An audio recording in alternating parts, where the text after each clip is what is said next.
La Asociación de Jefes de Bomberos Metropolitanos. Nuestra declaración de visión, un lugar al que pertenecer, inspirando el éxito. La Asociación de Jefes de Bomberos Metropolitanos inspira el éxito, a través de nuestro compromiso de fomentar un sentido de pertenencia en todos los aspectos de nuestra organización.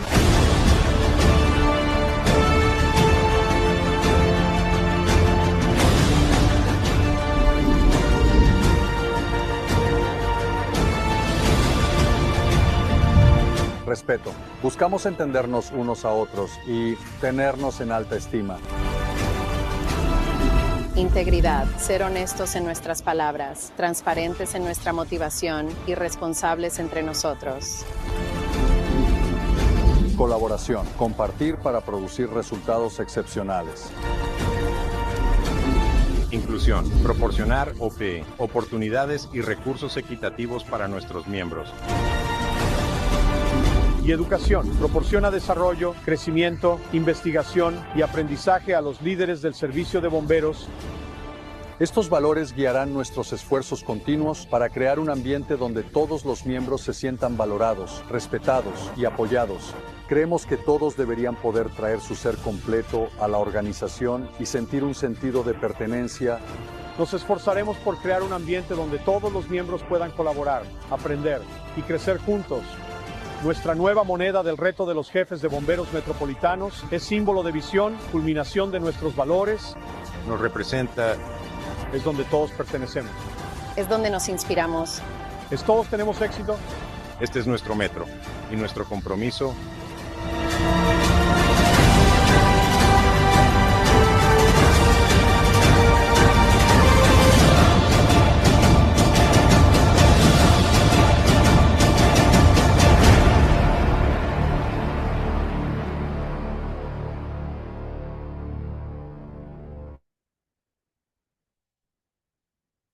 Bienvenidas y bienvenidos a este webinar internacional, Avance de las mujeres en las instituciones bomberiles, reclutamiento, retención y empoderamiento. Mi nombre es Andrea Rojas, soy directora ejecutiva de OVA y es un gusto acompañarlos esta tarde.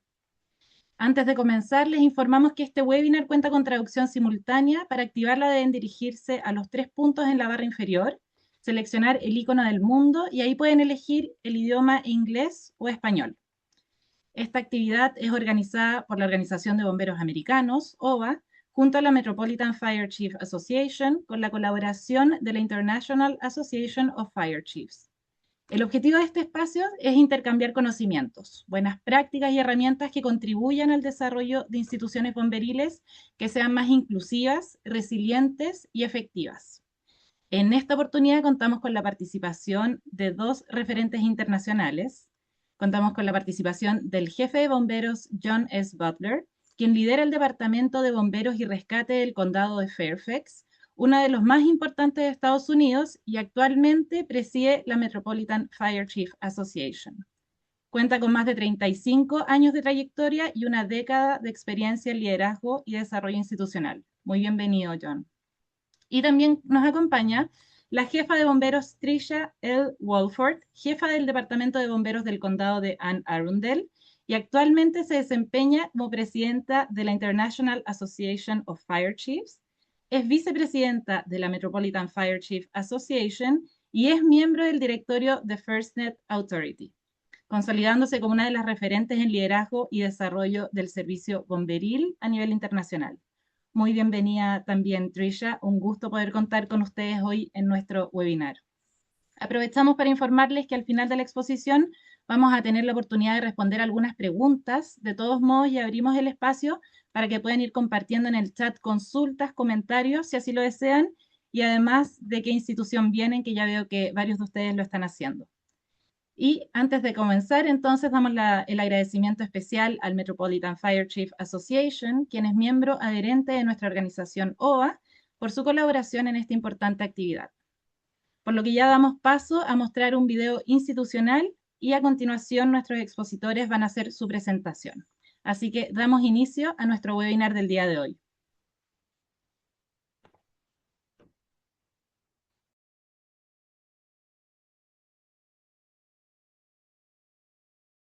So I went through the cadet program. That was 2 years, and then I was a recruit and came out in Milwaukee.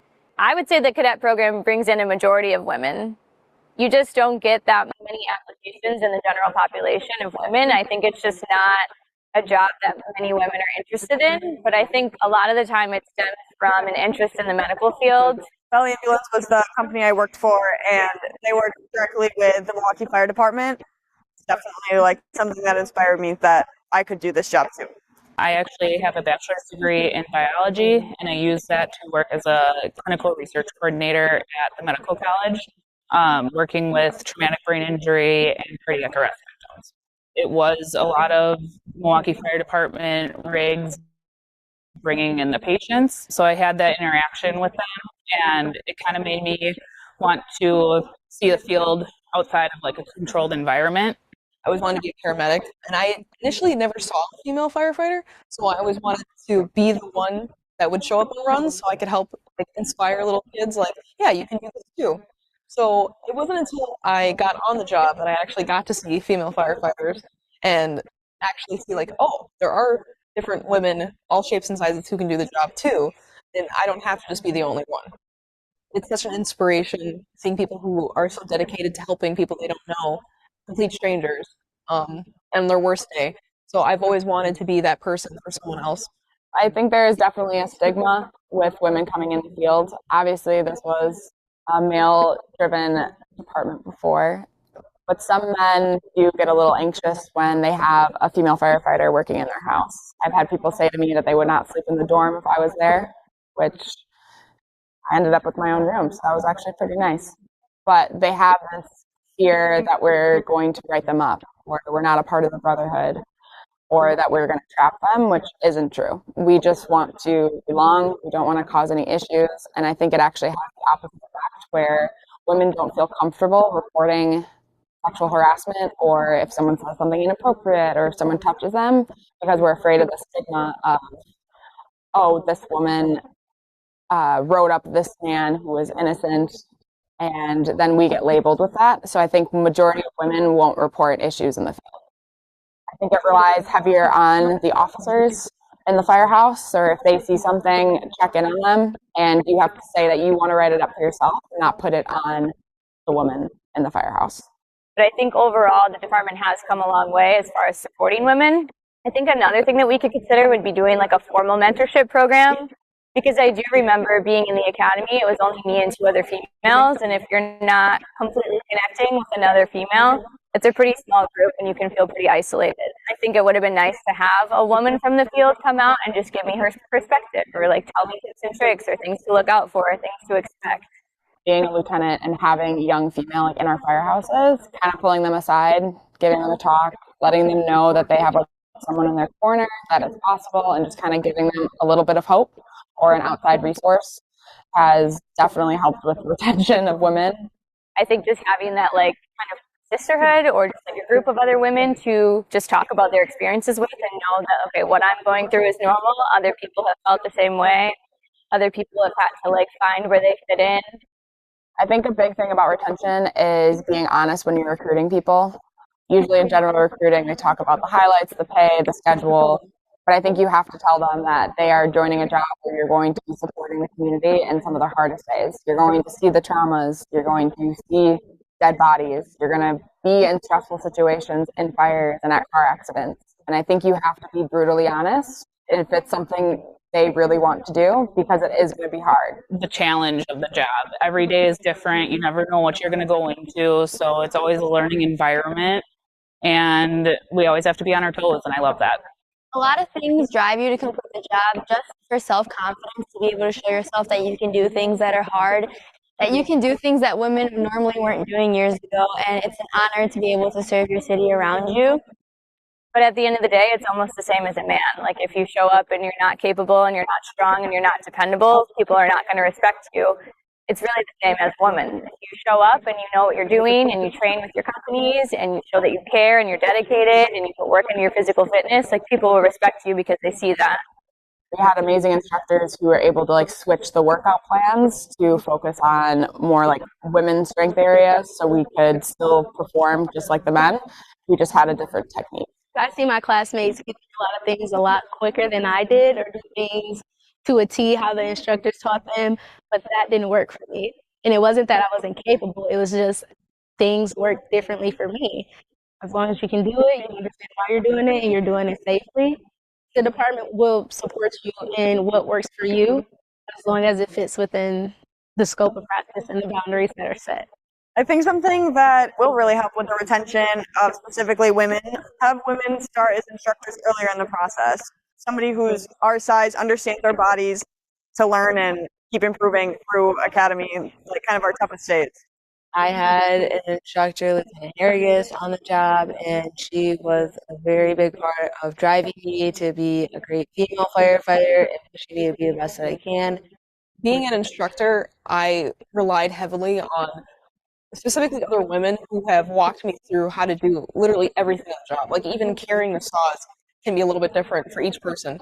So when I would teach it specifically like, this is what I do. This is not what you have to do, but this is what works for me. If you can't do that, let me work with you. Let me see what works for you. Taking down the ladders for some of the engines, being shorter, was more of a struggle, so we had to find different techniques to work for everyone. So I know on our ladder, we lowered the ladder down on the rig, and it turned out helpful for both the male and females, putting less stress on their shoulders. We would do rounds after rounds, evolutions after evolutions, until I found something that would work for them. And I always strive to be better, because I see women who kind of pave the way as young females on the job, and people hold them in such high regard. They're always first and second on the lieutenant's test. They'll probably be first and second on the captain's test. And it just shows you can be you can be feminine, you can be a woman, and still do the job very well. Work-life balance is a constant struggle, and I think everyone kind of experiences that. In Milwaukee, we have 24 hours on and 48 hours off. And has its pros and cons, because I'm home 2 days in a row, and oftentimes they're weekdays. There are changes that can be made if you make a trade. All of a sudden, you can have 5 days off. There's a lot of people willing to trade with you, so kind of makes that work-life balance a little bit easier in my eyes. However, due to staffing, sometimes there are mandates depending on the rank. It makes it hard just with family life. If you think you're going to be off the next day, and then at 7:59 you get notice that you have to work the next shift.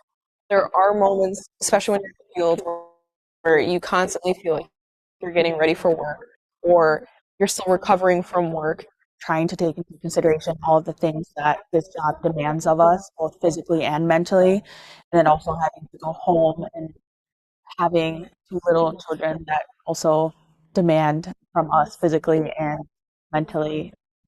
It's very challenging. I'm lucky enough where my husband's also on the job, so he understands. However, you still miss out on like the big moments.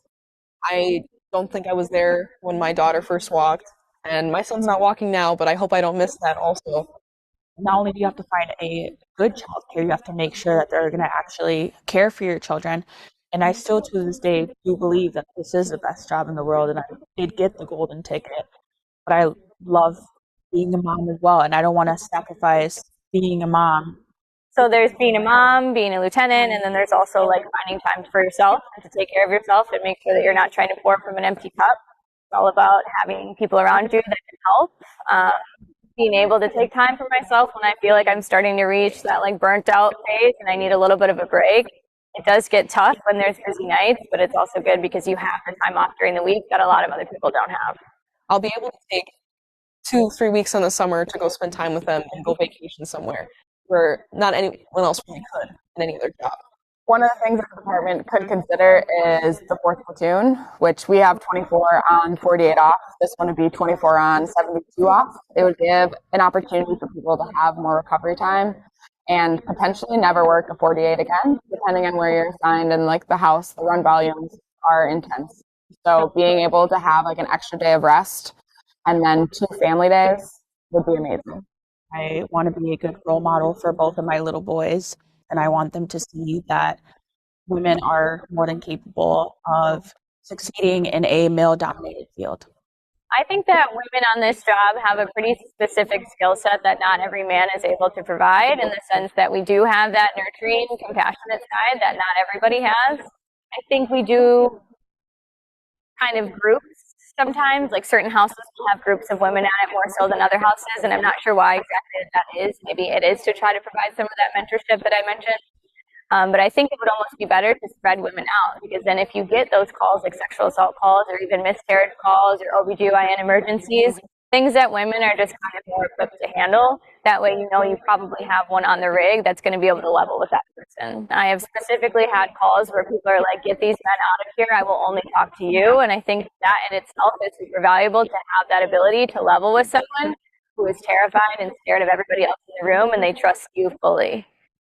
When I came on the job, we didn't have any kind of maternity leave or pregnancy policy. So with my first daughter, who's 5 now, there was really no policy. I had to use sick leave when I had her and to stay home with her for the first few weeks of her life. And obviously that was difficult. I heard from other women about them just being given larger gear and being put at slower houses. I know one of them personally had to do a high-rise fire while 8 months pregnant. So my classmates and I contacted the union, and the administration really helped us form a pregnancy policy where women can be in a non-hazardous position and not have to use sick days or sick leave. When I had my second daughter, we did have the pregnancy policy in place, which was really nice because I knew exactly what to expect. I was able to work a desk job when I felt that I was not comfortable being in the field anymore, and I was supported that way. They only give us 6 weeks of family leave, which I personally don't believe is enough time for my body to recover. Women were coming back earlier because they ran out of off days. So they were coming back before they were fully healed from having their kid. Scientifically, it has been proven that it takes 6 to 18 months for the woman's body to fully recover. We've had women who had kids earlier in their career, and to have one child, you need to be on for at least 4 years to have the appropriate number of sick days. If I want to grow my family and I have to use sick leave for FMLA so I still get paid, it will affect my insurance when I retire. So having those kind of conflicts and admin being able to help move trades or bargain with the city or have a union like support them so they can have more time with their family, more time to heal before they come back and are asked to do structural firefighting would be amazing. I would feel more confident in my position in knowing that I'm giving my body the adequate amount of time to be able to do well at my job and perform how I am expected to. We also talked about having bereavement leave. We have had some women on the job miscarry on duty in the field, which a miscarriage is already an awful thing to happen to a woman, and then you add the stress of being in the field with your crew and having to explain that, and usually people like to keep that more private, but obviously in the firehouse we're a family and everyone will find out. So having even just like a few days to yourself without having to use sick leave, it could be classified under like funeral leave or something, just to give them a break, and having an avenue for women to go to a chief instead of going through the chain of command for these more sensitive topics. People have also been able to work with chiefs to help like move trades just to make it easier so they can have a longer time to be home with their family and heal. I think we have come a long way, especially with things like that in the lactation policy. We're able to pump and go out of service as needed. The department actually provides a refrigerator to you to store your milk in during the day. But just having like a place where you can do that privately and be able to lock the door, it kind of takes away some of the stress. I think women firefighters are definitely under the microscope a lot more. It's very easy to identify us on emergency scenes. So having support from the chiefs or your officers is imperative. We already put enough pressure on ourselves. This is a male-dominated field, and we already have imposter syndrome. So being able to like lessen that pressure or like be more encouraging, it just helps in the long run. Actually, I did end up getting hurt on the job, so currently off, had wrist surgery, and that led me to our return to work program, which is essentially just a 40-hour work week. Chief Parrish actually found out about my past work history, so he has pulled me into a lot of data projects, a lot of running numbers, validating run volumes. We're doing a cancer cohort study right now that I'm kind of taking the lead on for our department. There's a lot of opportunity, and the department is so versatile that you're bound to find something that fits you and like fits you uniquely. You can find where you belong within this department. there's so many opportunities out there for everyone, and you just have to be willing to like take it and step out of your comfort zone. If you don't do that, you're not really going to get anywhere, and that's on you. I mean, you have to learn how to motivate yourself. You have to be willing to take the classes in your off time, take the extra trainings that you can wherever you can get them from, be open-minded about things, and you'll be able to go far in this job if you just allow that to happen. But I think just making those opportunities available to women, putting in women in places where they can succeed, like the busier engines, putting them on trucks, putting them in opportunities where they can work and people can see that they deserve the job. Every female that I've worked with has been squared away and strong and deserves to be here, but it's like you do have to kind of prove that to other people.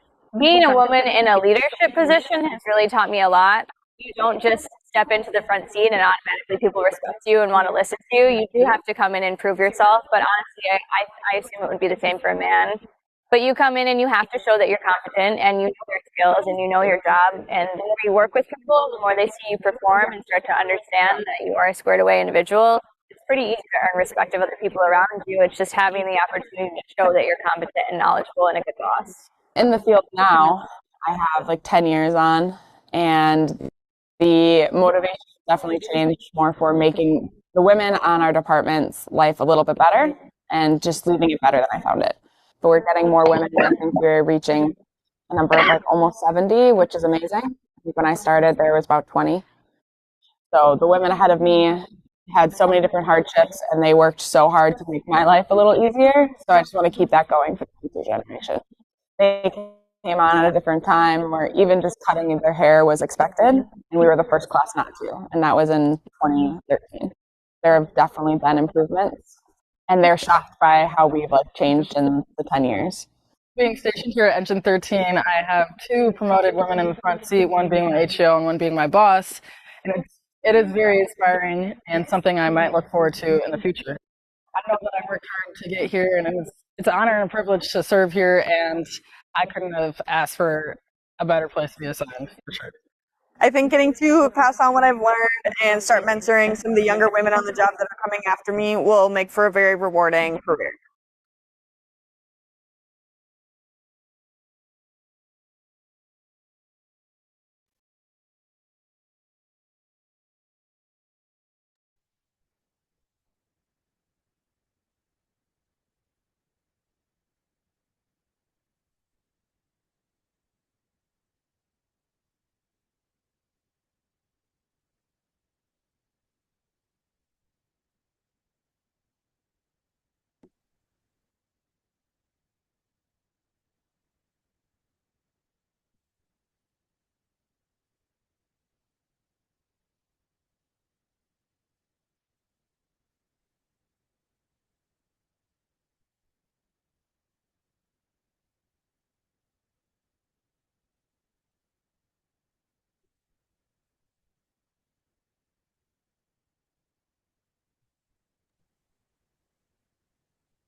Just to know, Chief Butler and Chief Wolford, can you hear us? Can you?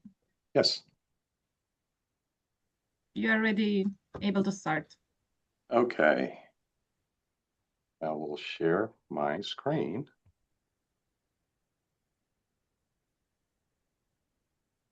Hello, everyone. Can everybody hear us okay? I'm going to assume yes. Thank you all for being here. Yes, everybody can hear okay. Perfect. I see some little floating thumbs. Excellent. Chief Butler and I are going to go through a short presentation just about women in the fire service. Certainly, this is a topic that is near and dear to my heart, and making sure that all of our workforce, no matter where you work or who you work for, is diverse and accepting, and that we are in a profession and an industry that values men and women equally for the job of serving the community, which is our most important job. We'll be happy to take any questions at the end, which I think normally there's more value in the questions sometimes than in the presentation itself. So if we're flipping through some slides, quicker, a lot of it is just a visual, and more of it is about the conversation that we want to get to at the end. So thank you all for being here, and I'll have Chief Butler get started, and we'll just kind of be going back and forth and adding in comments. And my chat isn't translating, so Andrea, hopefully you all can have some questions ready for us when we're finished up. Okay, yes. So hi, I'm John, and that's Tricia. Just in case you were not sure who was who, and we're introduced. We're both fire chiefs, and we both lead organizations that work in the Americas and the rest of the world. Our style is also conversational, like Tricia said. We are not very scripted people, and that's something we're proud of, not being scripted people. And we say what we mean, and we speak openly and in language that transcends many. Tricia and I come from a state that was a state in the U.S., in Maryland, that was at one time or the other stuck in their ways on how they saw women in the fire service. I took on a crusade to do something about that. Tricia did as well. This is not, we don't do presentations for the sake of presentations. We do it because we mean it, and it's a fire in our belly, a fire in our soul, and we want to make sure we share it. What we're going to talk about, we've also done in other countries and regions of the world. The slides you will see is mostly from one department. It happens to be the department I work in, but it's regardless, pay no attention to the patch. It's just one of 30,000 departments in the US. And this is the one I could get photos of. But more than the photos, and Tricia touched on it, I'll talk about some of the people in the photos. Every one of these people are real. There are no models here, obviously, and the selection of some of the photos were intentional, and I'll touch on some of it. In the U.S., they say that, I don't know who they are. They say they're the fire service is like 4% women. I don't know if that number has changed recently or not, or if it's still around 4%. In my organization, it's 12%, somewhere between 10 and 12%, depending on what year, what month, who comes, who goes. While that's great to be proud of, it's also been that number for 10 years. Okay, it's been 10 to 12% for 10 years. Can there be more done? I'm sure there could be. And that's part of what we'll talk about. And I'll use this word again, it's sounding like a broken record, but the intentionality, the intentional movement to bring women in the fire service. Will we ever, in the US, it's about 50-50, men and women, 51%, 49%. Will we ever get to a point where the fire service represents the community almost 50-50? I'm not sure. I'm not sure of that. It doesn't seem like it's going in that direction. But that actually is an opportunity. It's an opportunity, although it's a little challenge, it's an opportunity to keep recruiting and doing some other things. Tricia, anything you want to add to that? No, I'm at, as you continue to move through, I'm at 11%. When I came in, we were around 7% with women. What I can say is where I've seen huge increases are female firefighters that are willing and wanting to promote to officer positions. And that's really been a big difference. And so we'll just continue to run through purpose and value. And, this whole conversation doesn't discount men. This is not adding women to negate men.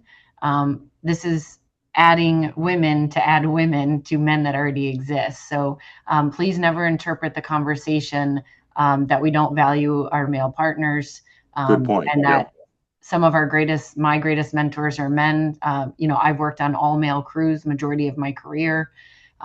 So this is not male bashing. That's not what we do here. This is understanding for women that want to be in this space that it's okay for you to be here, and we want you to be here. And interestingly, my first mentor in the fire service was a woman. When I graduated the Fire Recruit Academy, I went to my first fire station and I rang the doorbell, and a female firefighter answered the door. She was very welcoming and very welcoming is the best word for someone who had never been in a fire station. I didn't come from a fire background, so it was all new to me. And just the reception at that door and the welcoming in, literally, and for the next few years, made a big difference in my life. It was her that I emulated to become a paramedic. It was her that I emulated to be an aggressive firefighter. And until she's in this slide deck. She's in these PowerPoint photos as well. There's a picture or two of her because I had to pay homage to her. And like Tricia said, this is not a diversity initiative. We're not. This is not about getting women. It's about getting qualified. It's about getting a qualified workforce that we know can be both men and women.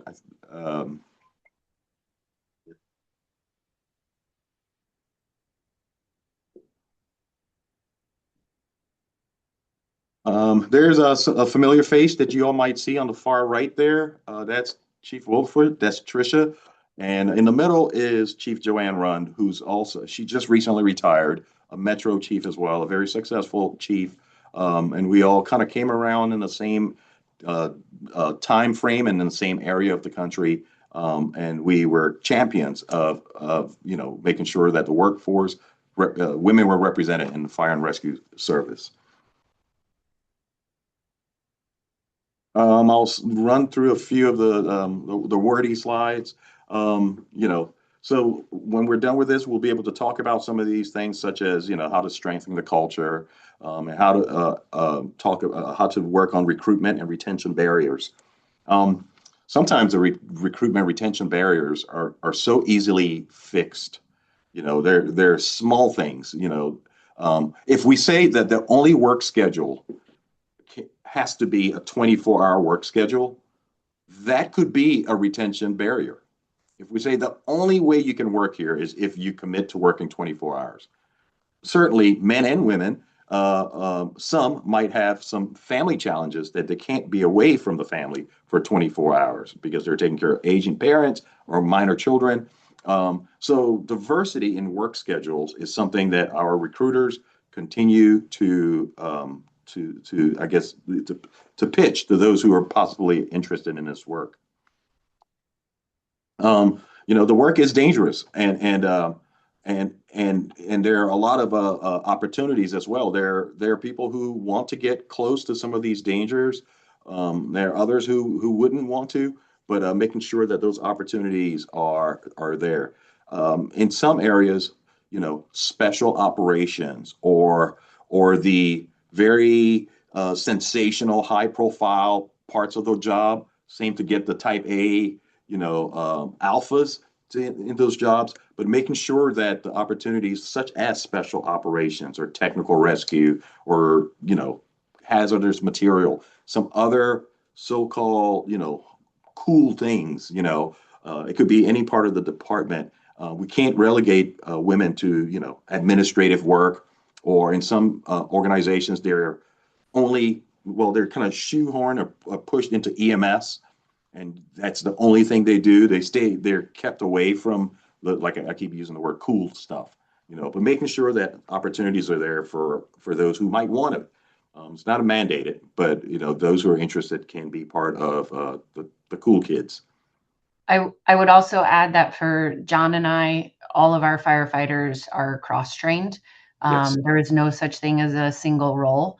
So you are at base, when you come in, you're a firefighter and an EMT, and then you progress up the ranks on both sides of fire and EMS. So you could end up being a paramedic lieutenant, a paramedic chief, a EMT chief.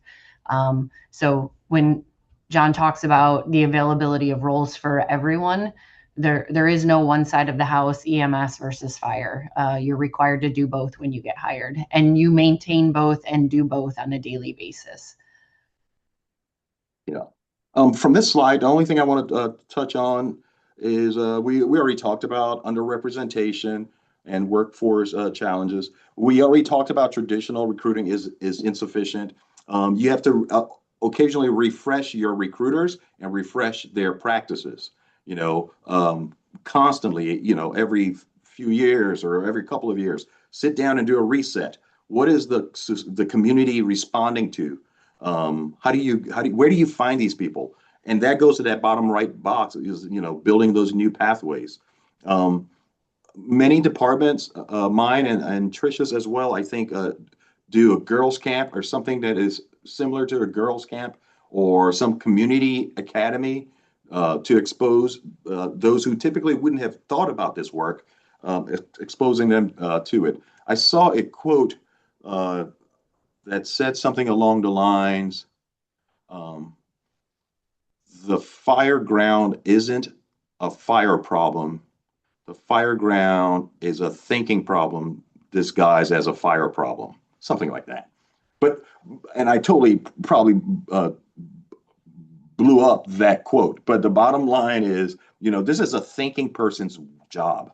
This is for thinkers. Okay, our solution finders do well here.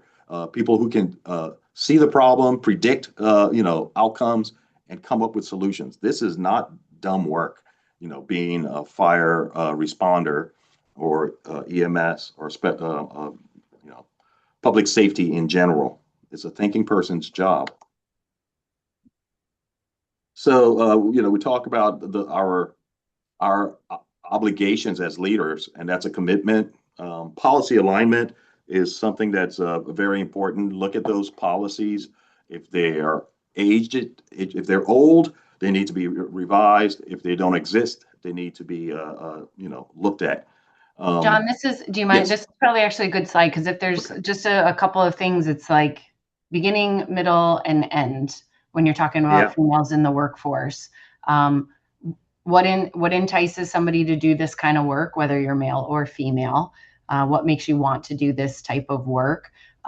What does it take so that females see themselves in these roles, especially if young women, are only used to seeing male firefighters or male paramedics? So what do they have to see to go, oh, I could consider that? What does it take in the middle, which is the policy piece, which is what John and I do, to make sure that you have everything you need as a woman in the industry? And again, this is such a normal conversation in other workplaces, but it's not a normal conversation for some reason in our profession in all departments. But, we want women to come in, and I want them to feel powerful, but at the same time feminine.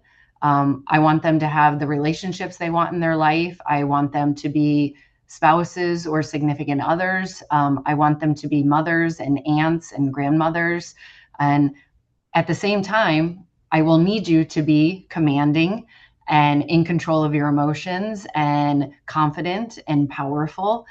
So all of that happens in the middle. And when we talk about policy alignment, it's how do we make sure that you can do all that and stay safe and be happy and healthy and have the world you want at home, and then also have the world you want in your profession. And then, the end is that third piece that we always try to make sure that we've prepared you for your retirement. Yeah. But that we've also prepared you to welcome in the next generation, right? And that's a lot of this conversation, that it's not just we'll be excited, like John said, to have 11% females in the department when 4% is our US national average. We've both been stuck at this number I've been stuck at this number for 7 years. So I'm always trying to figure out what is exciting to women in this world. And it is the problem solving. It's the teamwork. For any of you that are athletes, this is so your world.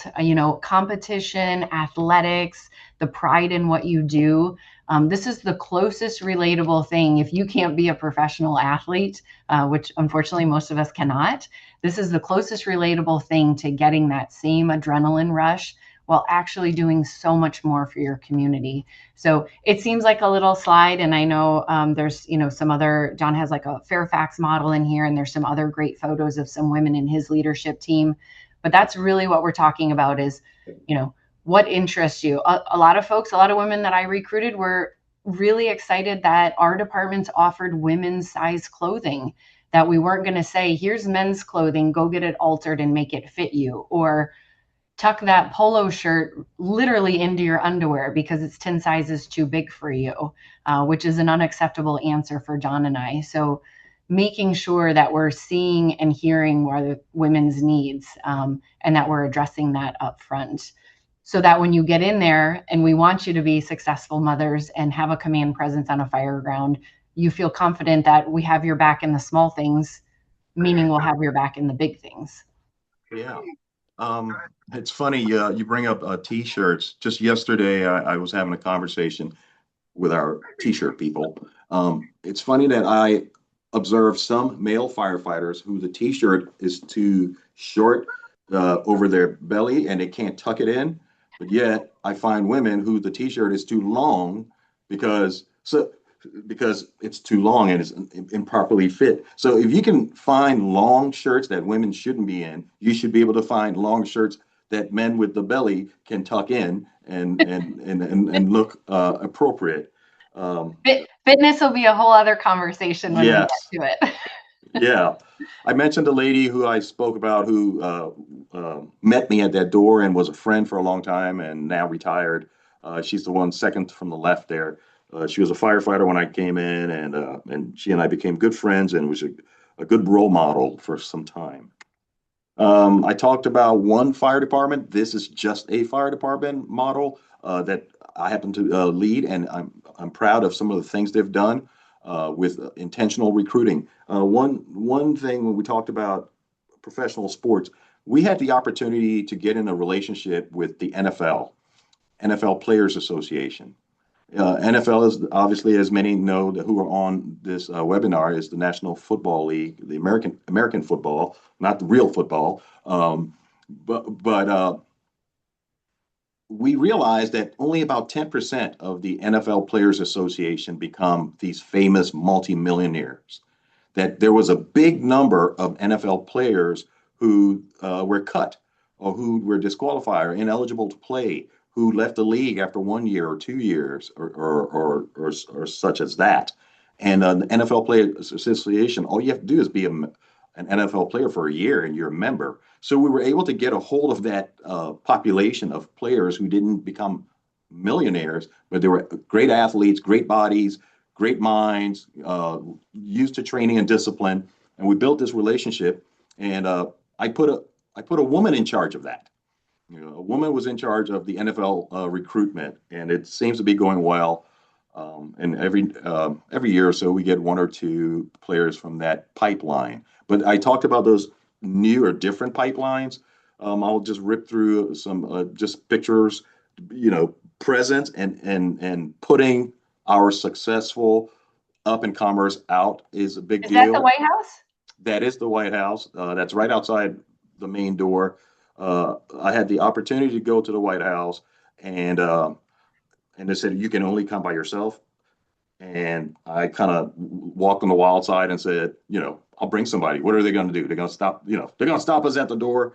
And it was real intentional that I brought Tracy. Tracy is my number 2. She very well could be my successor. I have 3 of them. They're all people I'm real proud of that I handpicked, and she could easily be the person that takes over from me. And so the other 2 guys, they're just as qualified. So we'll see how that goes sometime in the near future. But you know, bringing people along, pulling them along, just like we were brought along by somebody, is also a responsibility. You know, the young firefighters see this. They see who's up there in the inner circle. They want people to look up to, both of us, and Tricia and Joanne and others. You know, seeing is believing. You know, you can also say it the other way. Believing is seeing. If you believe it can happen, you will see it. We talked a little bit about Girls Fire Camp. This is just a flyer. This is one. early engagement. We make sure they spend a lot of time doing the job. We keep them so busy during the girls' fire camp. They are spent. It is not all soft and squishy.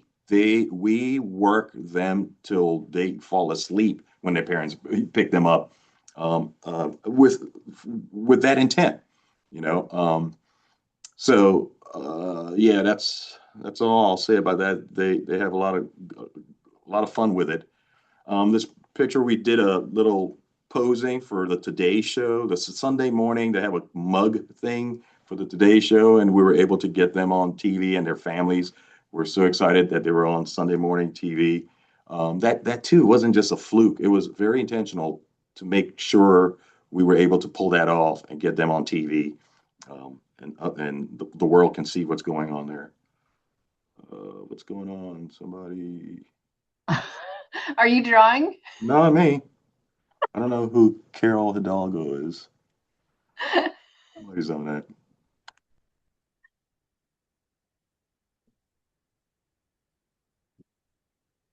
Huh?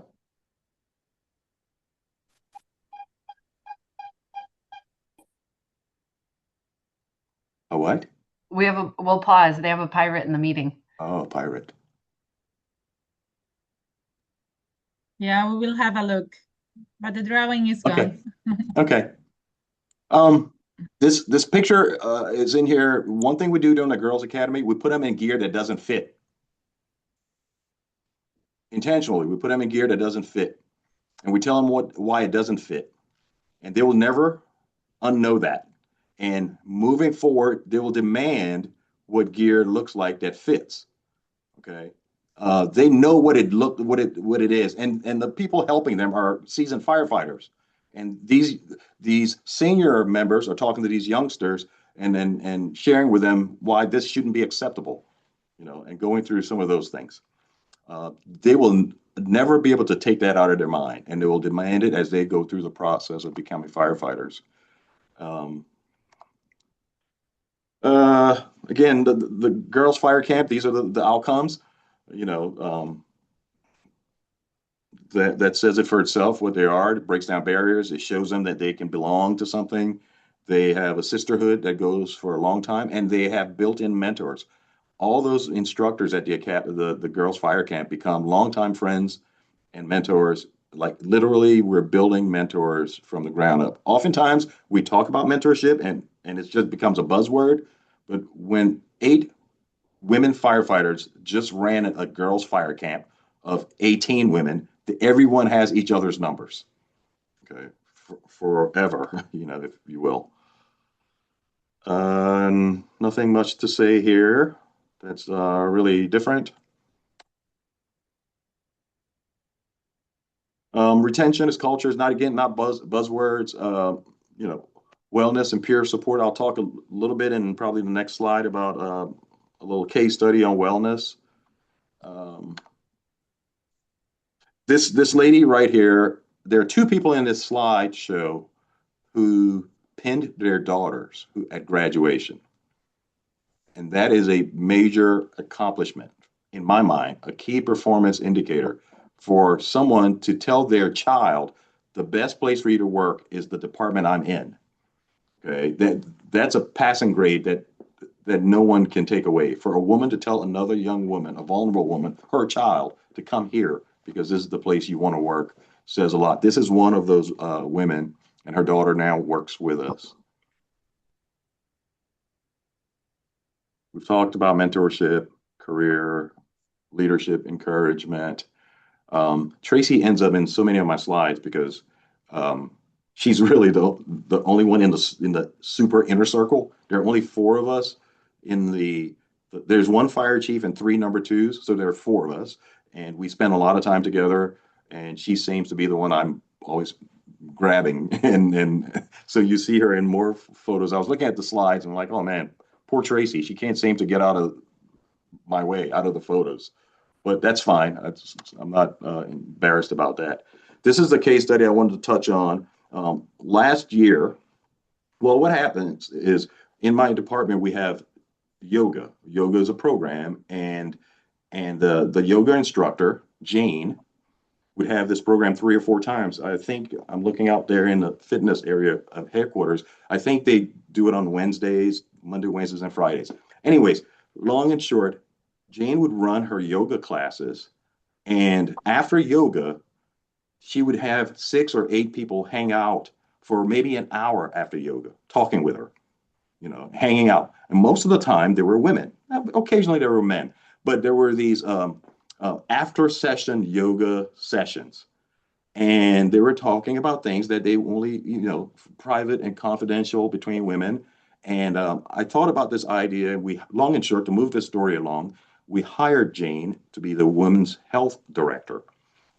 She has the credentials, she has the CV and everything, and fit the need. In fact, she had done it in other places.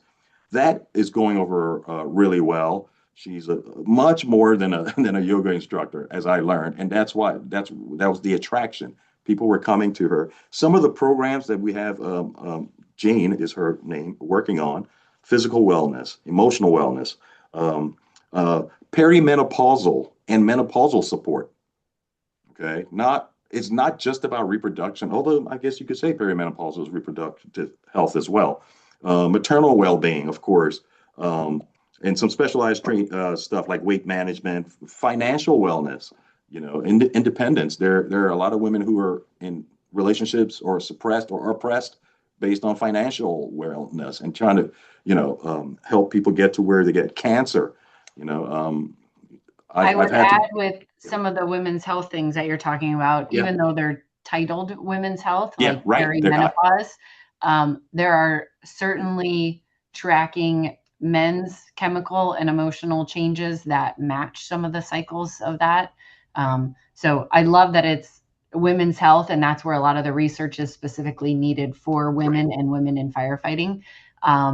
But don't think for a minute that some of the educational points don't correlate to male emotional needs, low testosterone, right? Chemical changes in a male's body after a 15 or 20-year career. So it's still very comparable, but just not as much data and scientific studies on the women's study.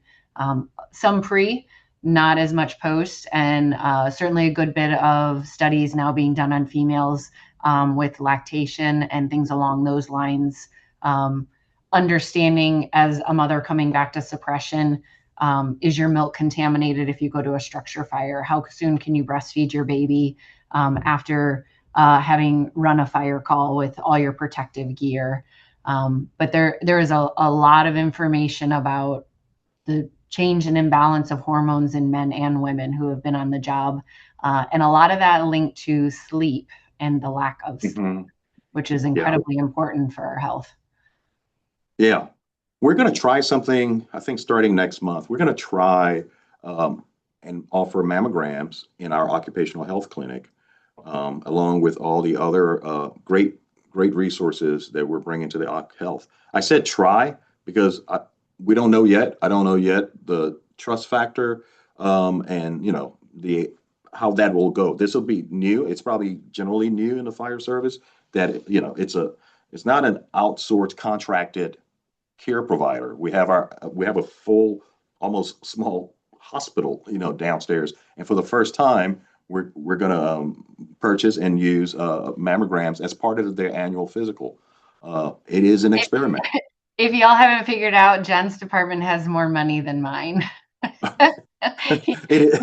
He can afford a lot more things than I can afford, which I think is great because I learned so much from his department.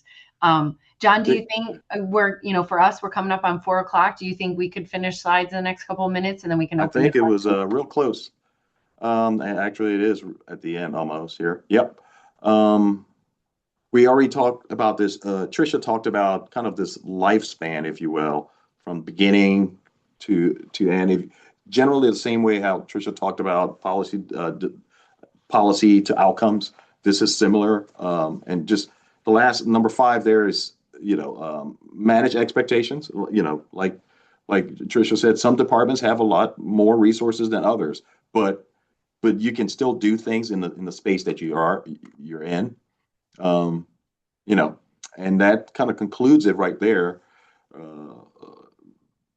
The visibility accelerates change. You can see what you can see is what you can acquire. That's a great picture. Go back to that one. This one? No, one more. Not that yours isn't a great picture. Yeah. Right? This is like, these are like focused women at work, right? There's men and women in this circle. I think that's that's a great expression of what all of our folks are doing in the field. The one on the left was a professional soccer player who left that profession to join us.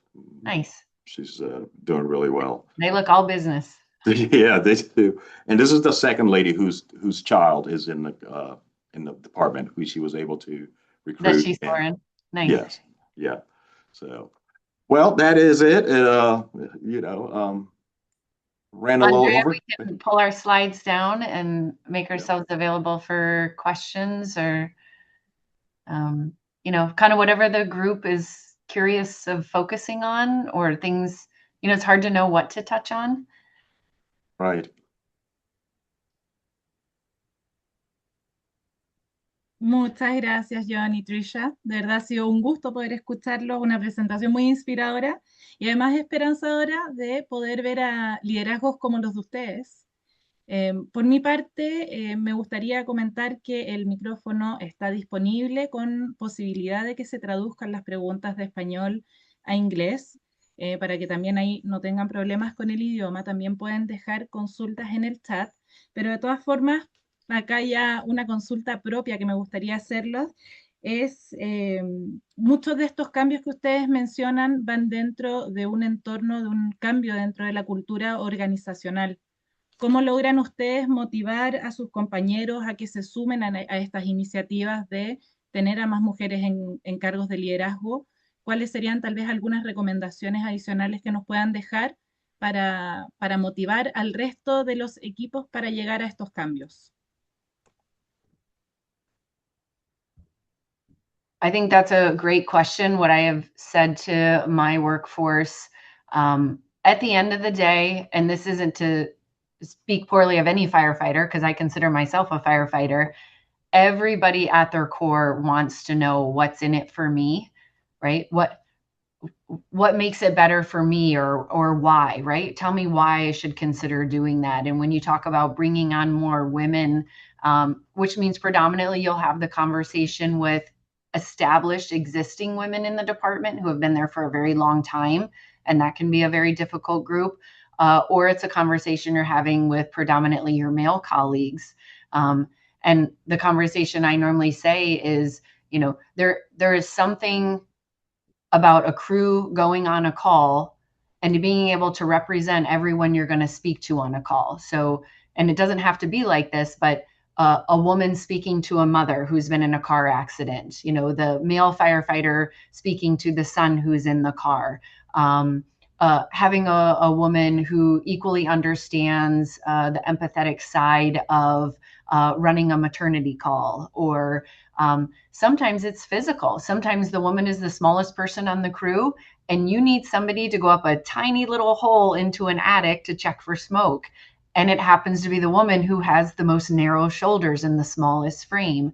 So it's asking crews to look at what you already have and what you're missing and what could be added in. And a lot of times you don't recognize what's missing.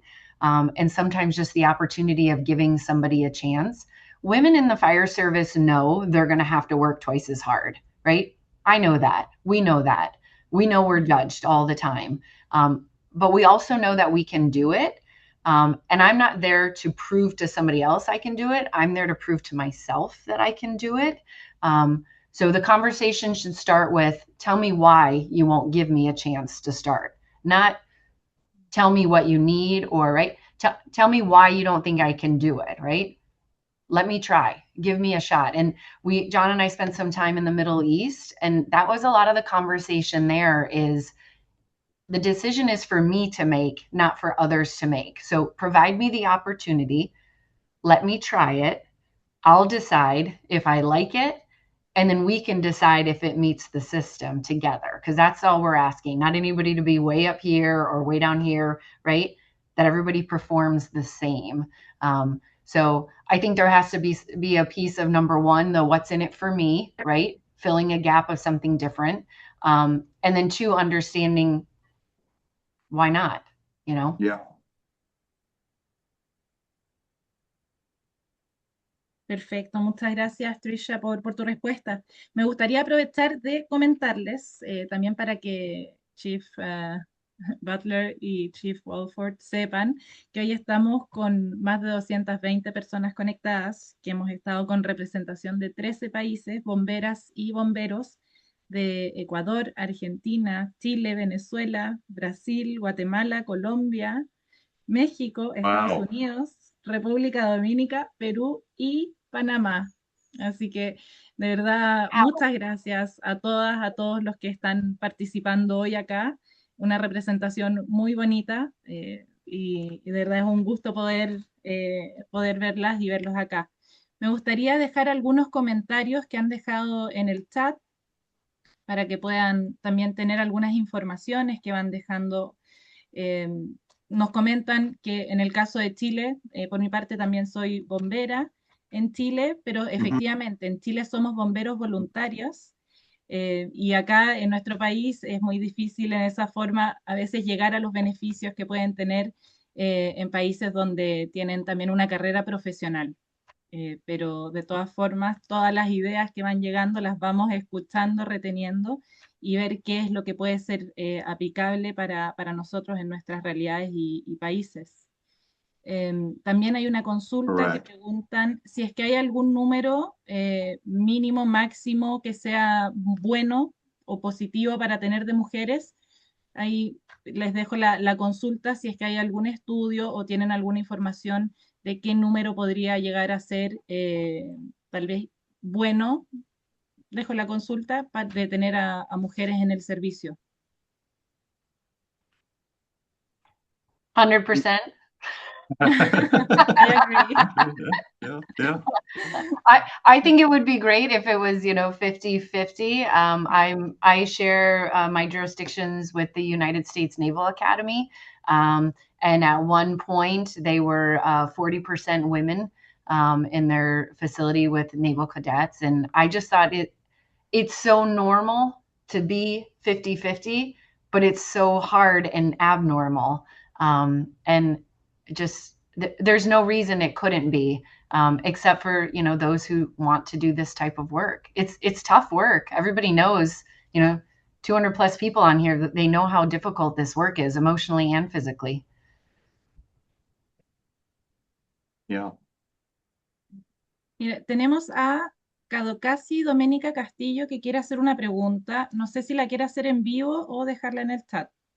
Hola, ¿qué tal? Buenas tardes. La voy a hacer en vivo. Mi nombre es Doménica Castillo y soy del Cuerpo de Bomberos Municipales de Guatemala. Nosotros en Guatemala tenemos la característica que tenemos bomberos de pago y bomberos ad honorem, es decir, voluntarios. Yo soy parte de la fuerza ad honorem. Mi pregunta es si en la organización de ellos hay bomberos también voluntarios, es decir, que no reciben pago, y si dentro de sus estrategias de captar personal nuevo incluyen el personal voluntario o definitivamente no pueden por temas de políticas de pago. Y si fuera así, ¿hay alguna forma de ir metiendo más a la institución o a las políticas institucionales al personal voluntario y que pueda equipararse con el personal permanente enfocado en el tema de mujeres?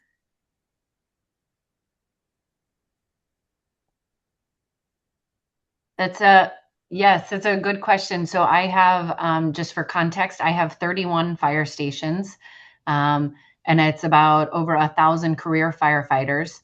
But then I have another 500 volunteer firefighters and then about 900 administrative volunteer firefighters. So I agree, we use that as a feeder system because you can sign up to be a volunteer EMT or a volunteer firefighter at the age of 16 with your parents' consent. And a lot of time the folks that get recruited for careered paid come from our volunteers. But a lot of the stations have both. So you have career and volunteer staffing ambulances and fire engines at the same time. And the volunteers are on, no pay. They're on whatever schedule that they can just add to the fact that we have already career units being staffed. In terms of recruitment, a lot of times I spoke of that 900 administrative volunteers.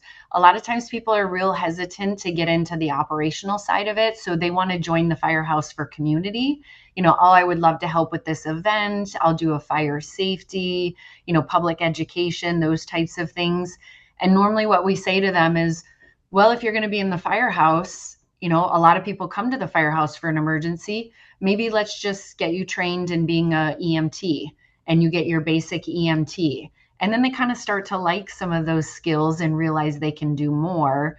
And then it just kind of morphs into more. Some folks it never does.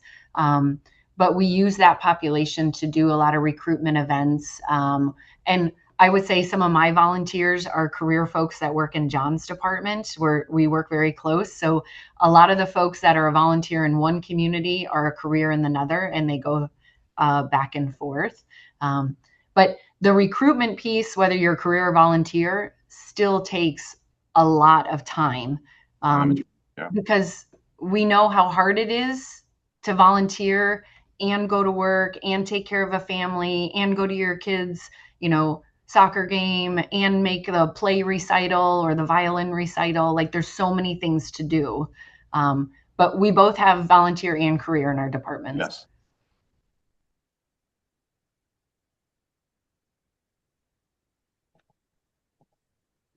Gracias. Muchas gracias. Por otra parte, yo creo que por acá vamos a pasar a una de las últimas preguntas y tal vez es un desafío que además nos queda, de Paula Robles, que pregunta si es que los campamentos que mencionaron en la presentación se pueden traer a Latinoamérica, que antes tenían USAID, pero que en este momento hay otros mecanismos para apoyar a grupos en Latinoamérica, enfocados en que existan más mujeres en los cuerpos de bomberos. John, mencionaron que ustedes tenían un campamento, una actividad que hacen específicamente para bomberas, y ahí tomo el mensaje de Rebeca, que también nos está viendo.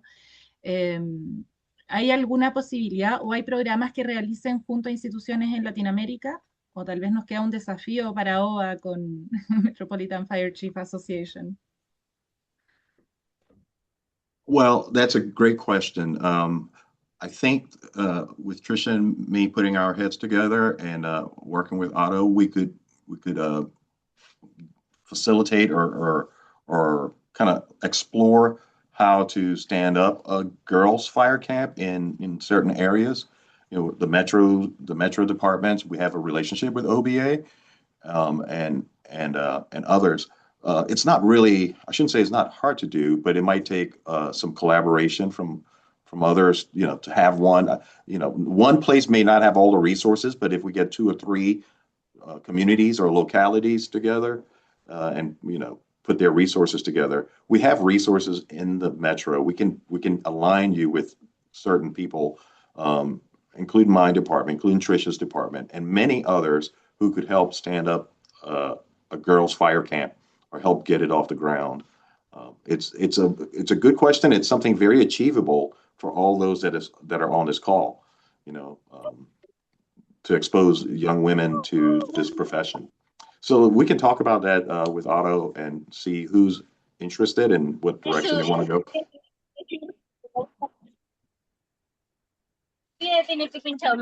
Perfecto. Muchas gracias.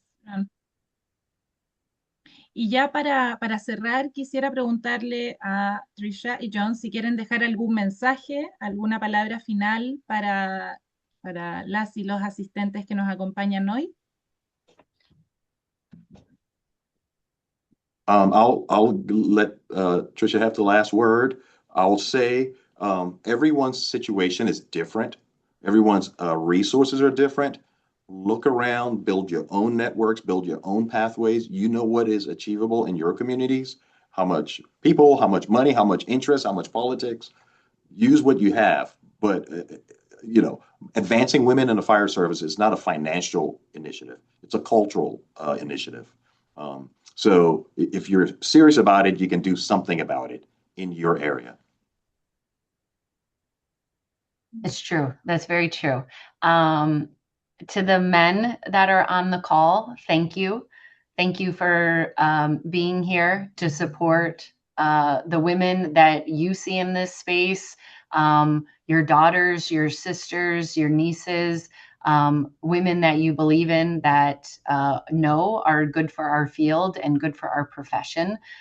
So thank you. One of the most powerful things that women in leadership can have is a male ally. And sometimes we just have to face the honest truth, whether we like it or not. Sometimes it takes a man to get us in the room, and the room that we need to be in is more powerful than we expected. That's not weakness. That's knowing the game. I like to consider what we do as a profession of support, like we talked about. And sometimes, depending on how well you strategize and play the sport, that's how you get the outcomes. That's how you get the money you need to do what you need to do. It sounds very transactional, but the outcome is so powerful to see. I mean, I can see about 15 female faces in front of me. And that's actually why I leaned forward, because I'm like, I see you. It's powerful to see women in the space. And so for the women that are the first, you've been the first in your department, you've been the first in your community, you're planning on being the first, you want to be the first, you're hoping to be the first. It comes with a certain weight, but just know that weight is so worth it. It's so worth it for your department and your country to be able to say, look what we've done. Look at the value we've put in. It literally only takes one of us, for one young girl to see one of us in a uniform and to smile and to go, oh, there you've just planted a little seed in the back of a 4-year-old's mind, you know, in a 10-year-old that you saw at Girl Scouts or at a school visit. So the days that it feels really heavy and you feel like you're dragging and you feel like this sucks, right? I don't know a nicer way to say it, right? Like I'm taking a beat down. This is what community is, right? This is about making your community better and serving your community in a greater way. And it's not easy some days. So the more we can bring women into this space, qualified women, right? We don't bring people into a profession that can't do the job. That doesn't help any of us, right? To bring in somebody that doesn't love what we do and can't do what we do, that doesn't do any of us any favors. So that can negate the whole conversation of lowering the standard for women, because we don't do that. The women on this screen that I see don't look like they want a standard lowered for them. So thank you for being here. Thank you for holding your heads high. Speak eloquently when you have needs. Speak professionally. Speak respectfully, but hold your ground and know that what you're asking for is not ridiculous, right? It's uniforms, it's safety, it's training, it's gear, it's leadership.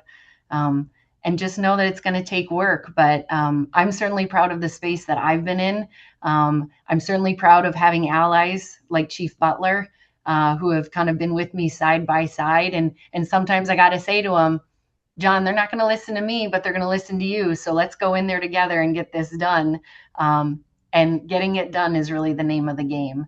So Andrea, to your team, on behalf of, Metro Fire Chiefs, thank you. We got to meet each other in Europe, and that was pretty cool to see a woman in leadership in your role and what you're doing for OBA and the women in South America. And so anything I can do to help, I'm all ears, and we're just appreciative of your time and for everybody listening. So thank you.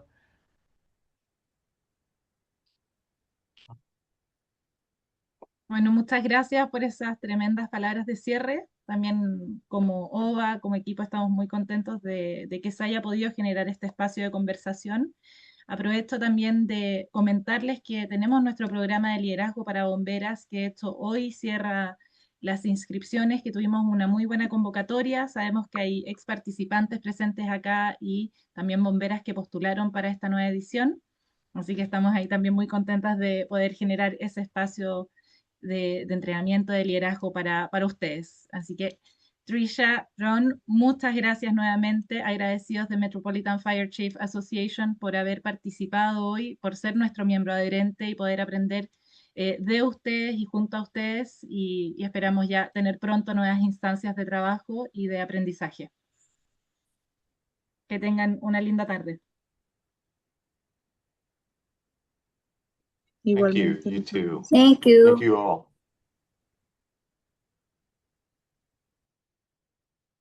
Gracias, buenas tardes. Muchas gracias. Hasta luego, muchas gracias a todas y a todos. Excelente presentación. Muchas gracias. Muchas gracias, buenas tardes. Gracias. Lourdes. Buenas tardes. Muy linda todo. Que sean así. Muchas gracias. Bye, Ellen.